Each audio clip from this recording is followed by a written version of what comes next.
Welcome. You're listening to Retirement with Meaning. I'm Carmen Aceta, I'm your host, and this is episode number 4, Coping with Retirement Using Second Half of Life Principles. For any concerns you have about retirement or your elder years, and I know they can be many, I believe there's one overarching answer. Learn and utilize what makes the second half of life different from the first half. In other words, the basic answer to any of your retirement issues is to grow you as a person. I don't mean you haven't grown in your life. I do mean that most of us reach our retirement years with parts of us very well developed and other parts less developed than they could be. The less developed parts present an opportunity. The more you have of you, the more you have to bring to living your life or solving your problems. Often the well-developed parts aren't enough because they won't address what is bothering us or leaving us less than satisfied. So right, what I said puts the responsibility for your life squarely on you, where it belongs and can do the most good. At this point, I have to add the importance of your utilizing all the support you can in service of what you're trying to accomplish. You'll rarely hear or read anything I say without my mentioning the importance of support. To this point in my young website, my first 3 blog posts and first 3 podcasts have been dedicated to laying out a path or framework for achieving the retirement you want, by making you aware of some important information you might not be familiar with. I suggest you listen to my first 3 podcasts and read the first 3 blog posts. They'll give you a framework and rationale for this second half of life work. They can help you decide if this work and my approach to it is a fit for you. Now, with this 4th podcast, I'm shifting into why knowing and utilizing the second half of life principles is so important. In fact, I often refer to them as the second half shifts. They are shifts away from what was the norm for the first half of life. In both my podcasts and blog posts, I'll be addressing details of the second half of life for some time to come. For transparency, or simple honesty's sake, I have to acknowledge that this is simple but not easy work. The rewards of taking on the hard work can be unusually gratifying, and this at a time when we're being told we're on our way out, we're dinosaurs.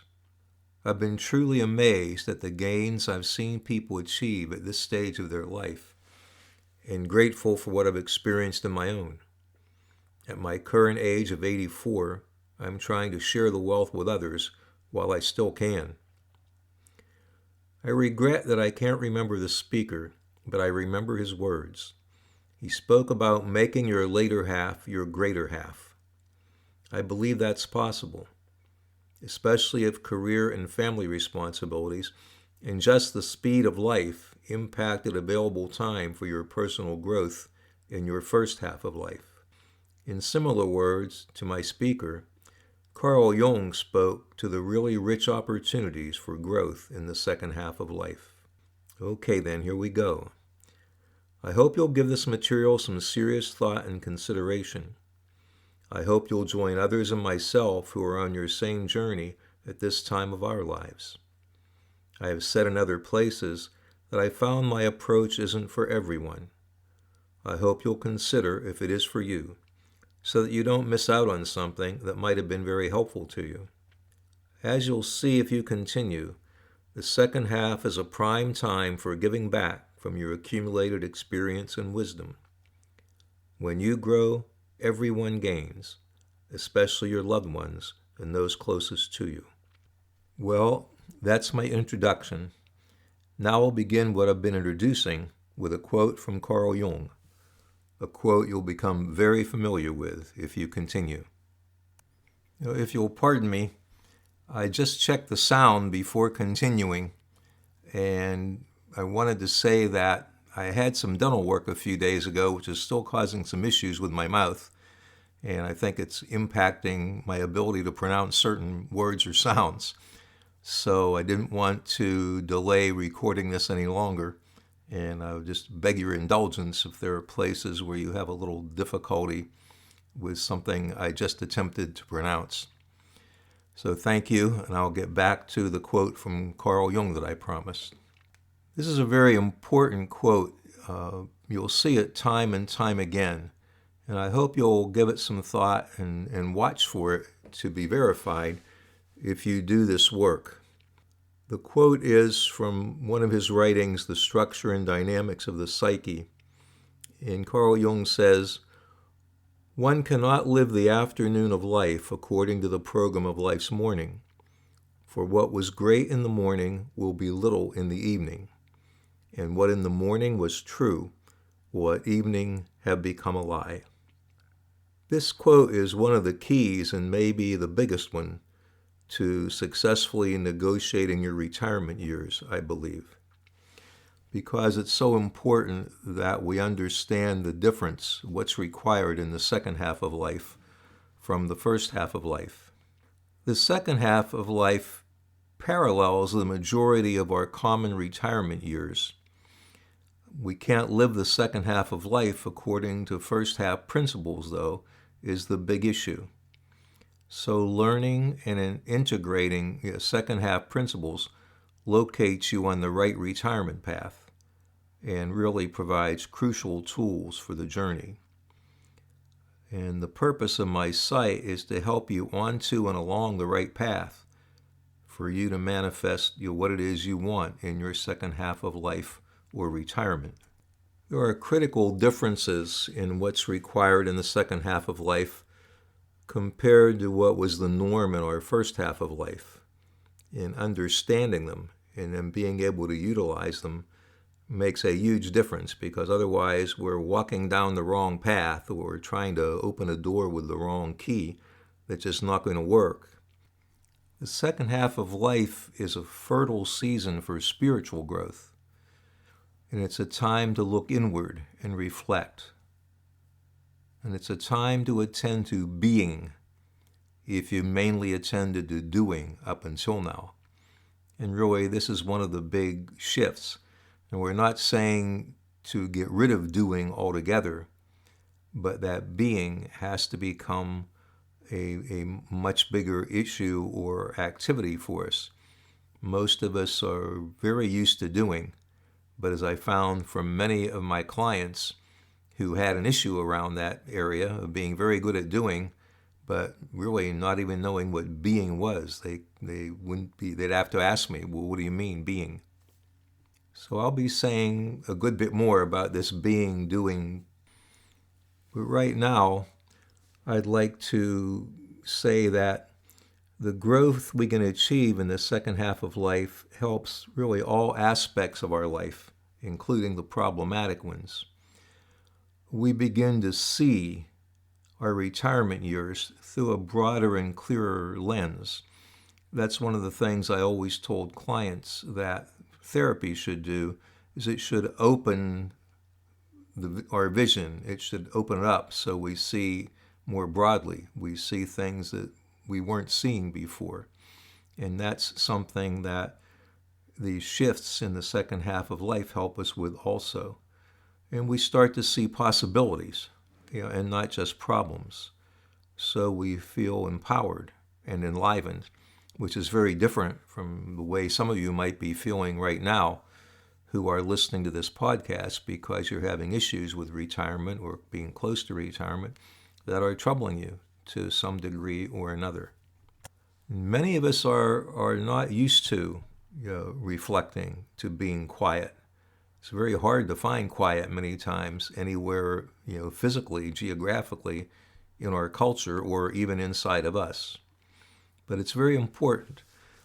Another quote of Carl Jung's, which I think speaks to what's pertinent here, is, "Who looks outside dreams, who looks inside awakes." So in a very real respect, the second half of life, roughly paralleling our retirement years, is a time of awakening. It's not a time of becoming deader or deadened, as many people in the culture seem to think about us when we grow older. So let me start at the beginning and say a little bit about the first half of life. It just sort of happens to us. We're living it. Most of us wouldn't be able to say, well, I'm living in the first half of life, and here's what that means to me. We're living it just like most people seem to be doing, and like a fish swimming in water, it's our environment. And just like we're not aware so much of the air, it's there. We move through it, we breathe it, and it's just part of our life. It's our normal. We don't give it much thought. So here is some of the structure that we might not have been aware of as you and I were going through our first half of life. So the first half is about acquisition. We acquire things. We acquire an education. We acquire a partner. This would be most of us. We acquire a family. We acquire a home. We acquire a career. We acquire a certain standing or reputation among others. And we come to possess a fair amount, especially in our country, of the material goods of the world. That's a big part of what we're doing in our first half of life. So the first half of life requires doing, action. Each of those items in the list I just mentioned are very active. There's a lot of activity involved in them. Well, going with that, as we acquire an education or a home or a career, is that the first half requires competition. We're often in competition with others for these things. We may be in competition trying to get into the school that we want to go to. We might compete for the person who eventually winds up being our partner. We may even compete at times for a home. And competition is not only required, but there's also a payoff on it for many people. So our purpose and meaning are largely derived from the first half mode. And making that even more important is that our culture values the first half mode. We're rewarded for doing it well.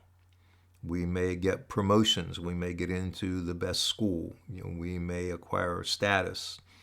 And generally, we feel good about ourselves when we've done the first half of life well. Then a time comes, although we usually don't know it because we don't even realize that we were in the first half of life, but we begin to go through a transition period. And if you're researching information such as mine on my website or blog or podcast, if you're roughly 50 years old or older, maybe thinking about retirement, maybe thinking a lot about aging, then you're quite likely in some level of transition into the second half of life. And here are some things you might be experiencing. Life doesn't seem to work as it once did. Something about it, just seems off. We become restless, or we may experience some dissatisfaction, and we might develop apprehension about the next phase of our life, which we know at least probably involves retirement and getting older. Could be developing doubts, worries, questions you didn't have before, or at least not to the same degree. And maybe even what people you are drawn to seems to be changing. Sometimes your activities, sometimes even the people you were used to hanging around with, they don't have as much appeal to you. You're drawn some other way, you're not sure exactly what. But once again, there's just something about what was is no longer working as well. Sometimes you might know what's most important, and sometimes you might not. So generally, we don't like uncertainty, and we'll move quickly to regain certainty. We don't know it, but we're actually approaching a very fertile time for growth and remaking a meaning and purpose. But how willing we are to handle uncertainty and the support we have for doing so will be extremely important to our outcomes. So we begin to feel off balance, unsure. Life has become edgy. In my training at the Gestalt Institute of Cleveland, the instructors used to talk about when we're on our growing edge, which is where we need to be to grow, we grow edgy. It becomes uncomfortable. We may even feel vulnerable. We're unsure. We don't like not having that surety we once had. So we feel a need to restore our former certainty. But we only know the first half mode. So to resolve the crisis we're beginning to feel, what do? We don't know there is such a thing usually as a second half of life, or don't know much about it. We don't even realize we're in the, quote, first half of life. But what we do when we're uncertain is usually to fall back on what was familiar. So what we do is we try even harder to apply the first half mode that worked really well for us, but it doesn't work. Or if it appears to work, we're no longer satisfied with the outcome. So we're in a really difficult place.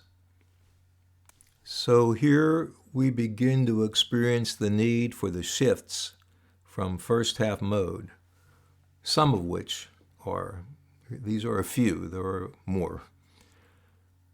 One, the big one, is from doing to being. And once again, it doesn't mean we're no longer doers and all we do is be, but it's a change, it's a balancing out where we were probably very heavily competent on the doing end. Now we have to learn to bring into fuller existence and operation in our life the being part of our nature. And that's very unfamiliar for most of us. When I was operating my psychotherapy practice, many people would come to me who had this doing sort of versus being issue. And one of the little experiments I would give them would involve having them go out and, if they agreed to sit in my waiting room for 5 or 10 minutes while I just sat in my office or in the therapy section of my office. And their only instruction was just to try to be quiet and without judging it, just see what happened. What was it like for you to just have nothing in particular to do except to just be there sitting? Well, some people had actually freaked out and they simply couldn't do it. Most would admit when they came back in after their time was up that they began thinking about what they had to do when they left the office or what they were going to have for supper that night or whatever. In other words, they found a way to occupy themselves so that even though they weren't moving from that spot, they were still doing in a way. And understandably, in our culture particularly, it seems, it's difficult for many people unless they've began working on it some time ago and can do it. Another shift is from competition to cooperation. Remember, so most of those things we pursue or acquire in the first half of life require competition. And the shift to cooperation, once again, can feel very unfamiliar. Another big one is a shift from the material side of life to the spiritual. And not that people haven't spent any time with spirituality. There are certainly spiritual people in the first half of life. But many of the issues of the second half of life and many of the things that people are concerned about in going into retirement or retirement really have, spiritual solutions at their base. And as I mentioned also, acquisition was a big part of the first half of life. And so a big part in the second half is from acquisition to letting go. Much of what we do or trying to develop in us in the second half of life isn't so much about scrambling after something, going hard for it. It often involves letting go. We're certainly letting go of something before we can then take on something else. And then a little more generically, from the first half of mode for meaning and purpose, that was mostly what we were acquiring, our success, how well we competed, to something new for meaning and purpose. And I'm sure if you've been Googling or been on the internet, you'll see a lot of people, maybe you yourself, asking, well, what will my meaning be when I'm no longer working? What will my purpose be? Very important questions. Let me call your attention back to the quote from Carl Jung that I started this section of the podcast with, and see, with a little more information and a few more things tossed into the pot, if it seems any different to you. It may not, and it's not supposed to necessarily, but a little while ago you were hearing it for the first time, maybe. Some of you might have heard it before. And now you're going to hear it again with just a little more information under your belt. And Jung said, "One cannot live the afternoon of life according to the program of life's morning. For what was great in the morning will be little in the evening. And what in the morning was true, will at evening have become a lie." So you can let that resonate a moment or so. Practice letting it be there inside your head somewhere without paying much attention to anything else. And then I'm going to add another quote of Jung's, which is related to this one and also very important. And I'll give you a little more extended example of it in a bit. He also said, "What is a normal goal to a young person becomes a neurotic hindrance in old age." You might be thinking at this point, well, it sounds like these people or the situations being described are a midlife crisis.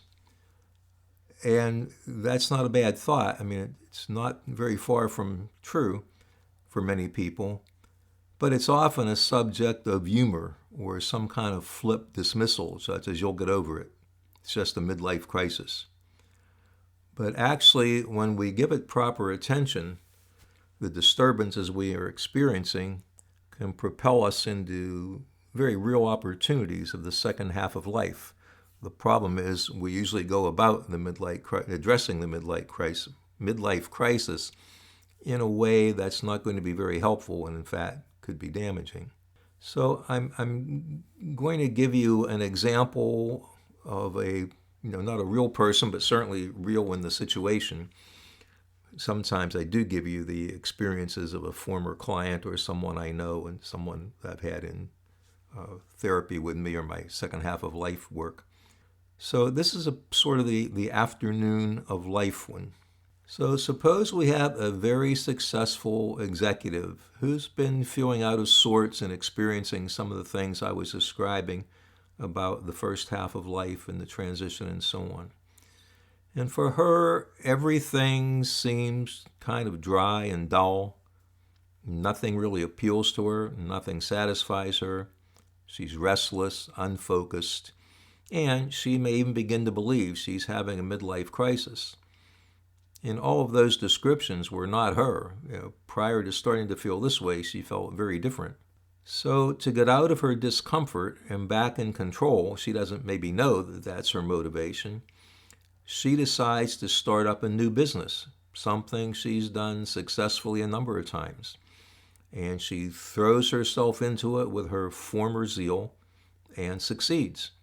But this time, she still feels flat and unsatisfied and experiencing those same symptoms I spoke about a minute or so ago, even though she's getting congratulations from all around. "Hey, did you see? So-and-so did it again."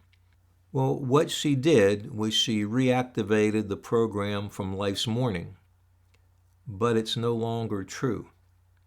It can't resolve an evening of life issue for her or an afternoon of life issue for her. Because at its core, her issue is spiritual, and it's going to require a spiritual or second half of life solution. My second example is an example of the neurotic hindrance quote. So suppose a male colleague of the woman I was just mentioning above, this executive, has been having similar issues. He feels off his game. He's not as sharp, not as energized. And for the first time in his life, he's being bested by younger men. Now, this has taken on crisis proportions for him. So his solution: start living at the gym, working out like mad, dress younger, act younger, get a new young girlfriend, buy a motorcycle or sports car. And once again, even though he does all those things, it doesn't work. And whatever about it does work is not satisfying. So that would have been normal behavior when he was younger, quite appropriate for his age at the time. Now it's a neurotic hindrance, and it will hold him back from pursuing what would resolve his issues in a growth-oriented, spiritual, second half of life way. And like our two example people here, when we've tried to remedy a situation in a way that used to always work for us, and would even perhaps, bring us promotions and accolades and so forth, then that becomes truly disturbing because what we had relied on isn't working anymore, and we don't seem to know something that will work. And that's the situation that many people face moving into retirement or the second half of life, when they're lacking the information that they need in order to begin trying something different that will work, but they haven't experienced it yet.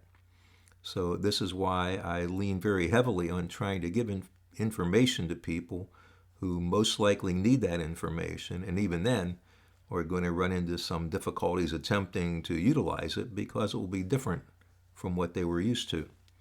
So the second half of life certainly has lots of opportunity, but it's also a challenge in its unfamiliarity.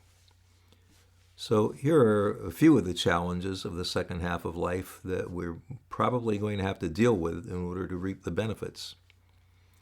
And a big one, as you might imagine, is learning the second half of life principles and embracing them and utilizing them, probably all the while feeling some degree of discomfort. In the second half of life, or by our retirement years and often before, our losses begin to increase.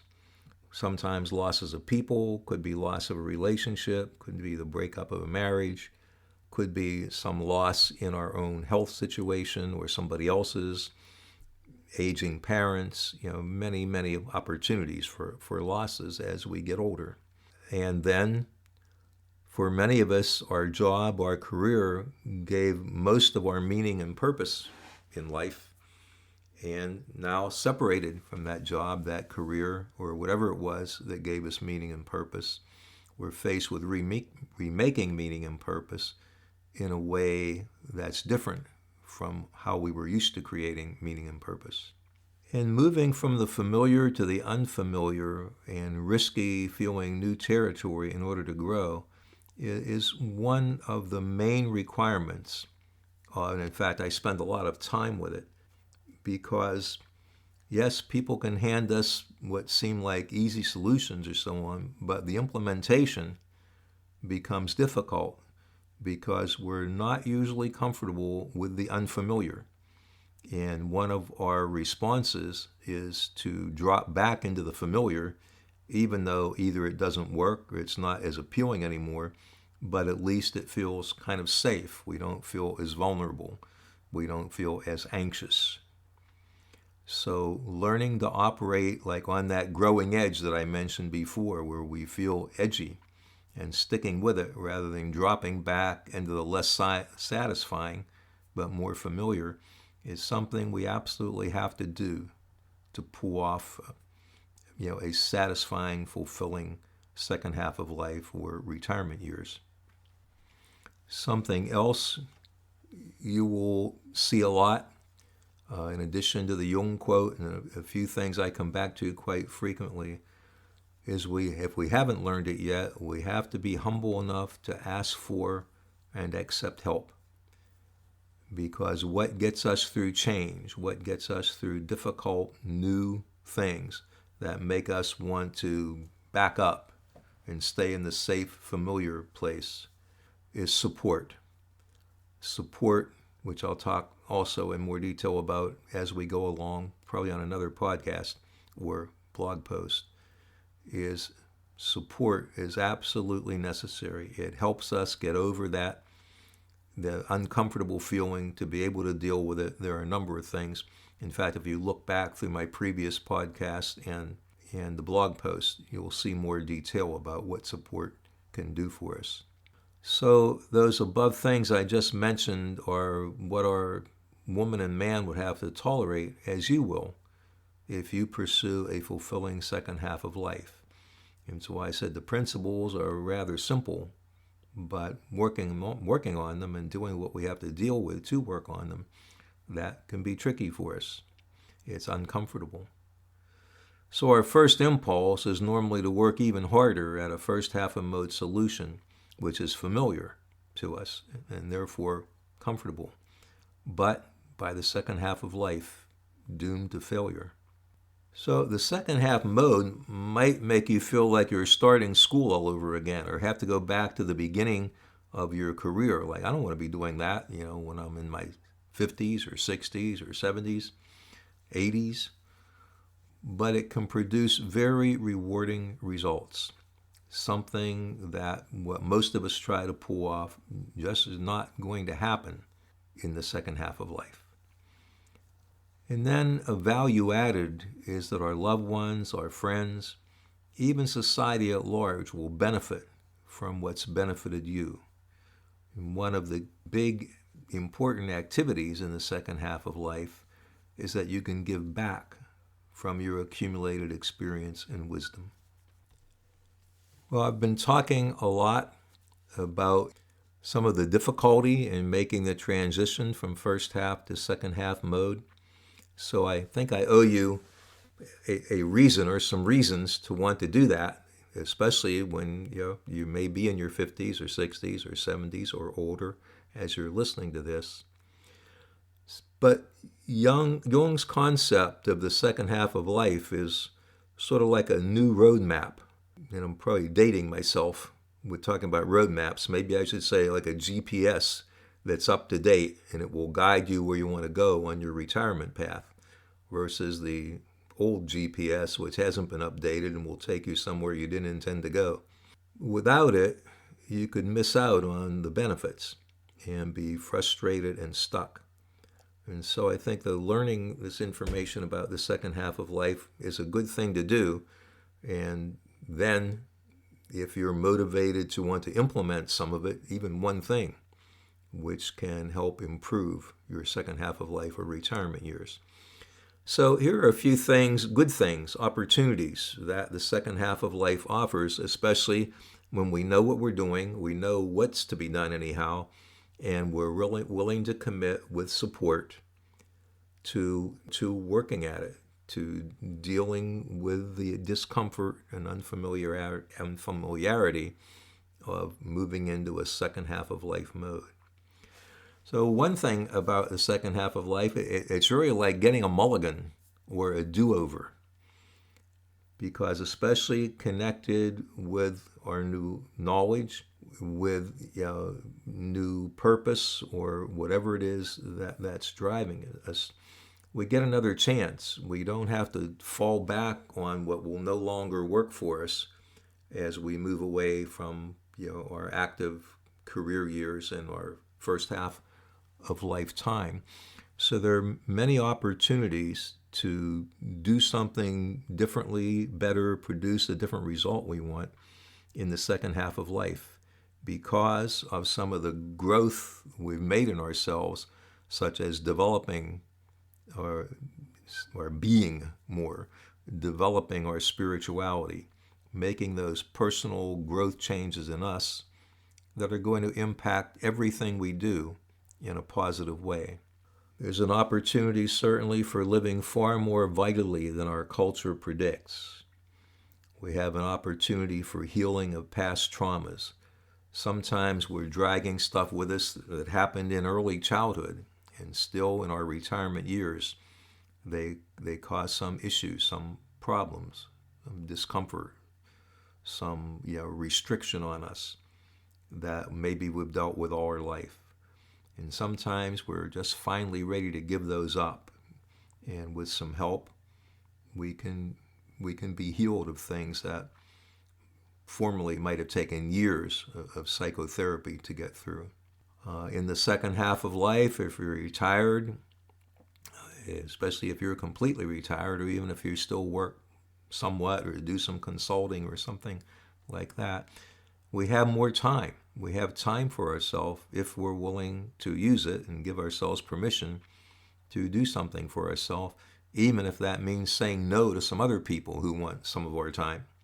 And Jung would be behind this next one a lot. It's time to come to know, and grow and accept our true self. And maybe for the first time, as some people often describe the progress they made, I've certainly heard more than one therapy client say, for the first time in my life, I feel comfortable in my own skin. And that is truly a big accomplishment.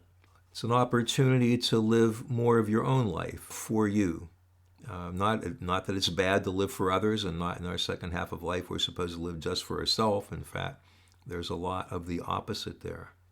It's a time, as I just mentioned, for giving back from our experience and wisdom. It's also a time to think about, leaving the legacy you want to leave, not just the financial part of the legacy, but, the human, the personal, the relationship part. One thing that I did very recently, within the last 2 or 3 years, I, like many people of my generation and a few generations before us, probably also, very concerned about the direction the world has taken and what could be facing our children, grandchildren, great-grandchildren. And that disturbed me to a point where I finally wrote a book for my grandchildren, and beyond, connecting them with the history of their family and what enabled the family to get through the Great Depression, the Second World War, a lot of things, the character and personalities of their ancestors, things to point them toward the future and what will help them to do certain things they might have to do, so forth.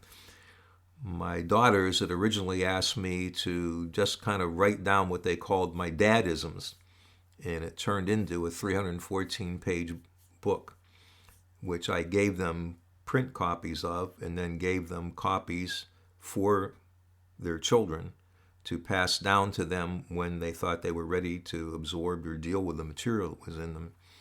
And then, because they were concerned about the books not lasting long enough, I recorded it into an audio book so they would have a different access to it.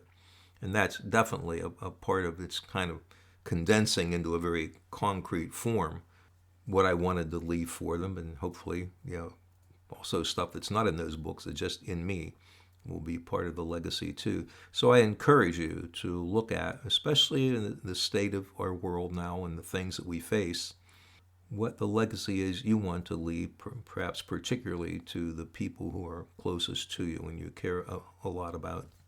I'm noticing that my time has gone longer than usual, so I think I'll save the rest of what I was going to say for the next podcast and maybe put some in the next blog post and begin to draw this to a close. And I will say once again that if you haven't read them, I would encourage you to read the first 3 blog posts and read the first 3, or listen to the first 3 podcasts, and they will fill in a lot of detail for you of things I've referred to briefly here.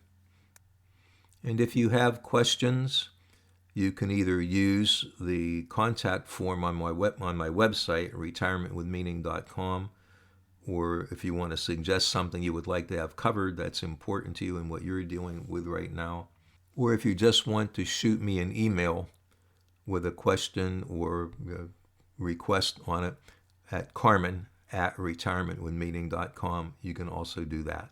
Thank you for listening.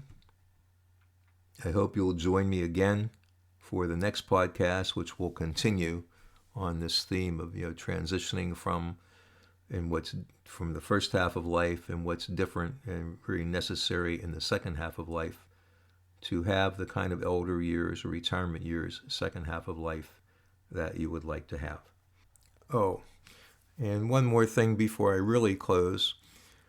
If you missed something or you would like to be able to spend a little more time with something you heard, you can go to my website, retirementwithmeaning.com, and on the home page at the very top, you can request my ebook, which is free, and it will have much of the information you've heard here on this podcast.